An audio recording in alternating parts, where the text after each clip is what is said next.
నిరీక్షణ గలవారై దేవుని క్రియలను మరొక యుండుడి. కీర్తనలో 78వ అధ్యాయం 5వ వచనం. ప్రేమైనటువంటి దేవుని జనాంగమా, మనలో అనేక మంది దేవుని అద్భుత కార్యములు చూచి కూడా నిరీక్షణ లేనటువంటి వారి వలె దేవుడు చేసినటువంటి కార్యములను మరిచిపోయేటువంటి వారిగా ఉంటూ ఉన్నారు. అలాంటి వారి కోసమే ఉదయకాల సమయంలో ఈ వాగ్దానం ద్వారా యేసుక్రీస్తు ప్రభుల వారు మాట్లాడుతున్నాడు.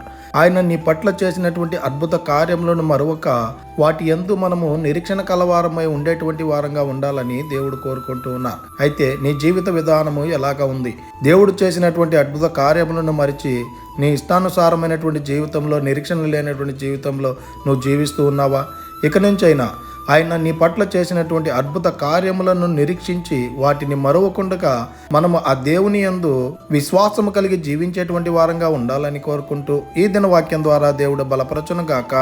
ఆమేన్. ప్రార్థన. మమ్మల్ని మిక్కిలిగా ప్రేమిస్తున్న ప్రియ పరలోకమందున్న మా తండ్రి, మీకే కోట్లాది వందనాలు, స్తుతి స్తోత్రాలు ప్రభా. ఈ ఉదయకాల సమయంలో ఈ వాగ్దానం ద్వారా మీరు మాతో మాట్లాడి మమ్మల్ని బలపరిచినందుకై వందనాలు ప్రభా. ఈ వాక్యాన్ని ఎవరైతే వింటూ ఉన్నారో వారందరి జీవితాల్లో ప్రభా, అయ్యా మీ కార్యాలను చూచి కూడా నిరీక్షణ లేని వారి వలె జీవిస్తూ ఉన్నట్లయితే ఇక మీద నుంచైనా అయ్యా మీరు చేసినటువంటి గొప్ప కార్యాలని తలంచుకుంటూ వాటి యందు నిరీక్షణ కలిగి జీవించుటకు కృప చూపించమని ప్రార్థన చేస్తున్నాం. ఎవరైతే ఎగ్జామ్స్ రాస్తూ ఉన్నారో వారందరికీ మంచి జ్ఞానాన్ని అనుగ్రహించి చక్కగా ఎగ్జామ్స్ రాయటకు కృప చూపించమని ప్రార్థన చేస్తున్నాం.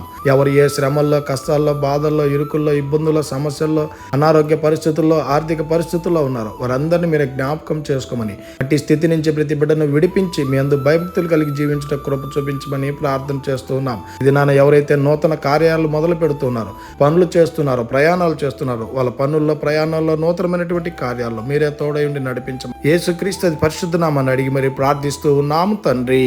ఆమేన్. God bless you.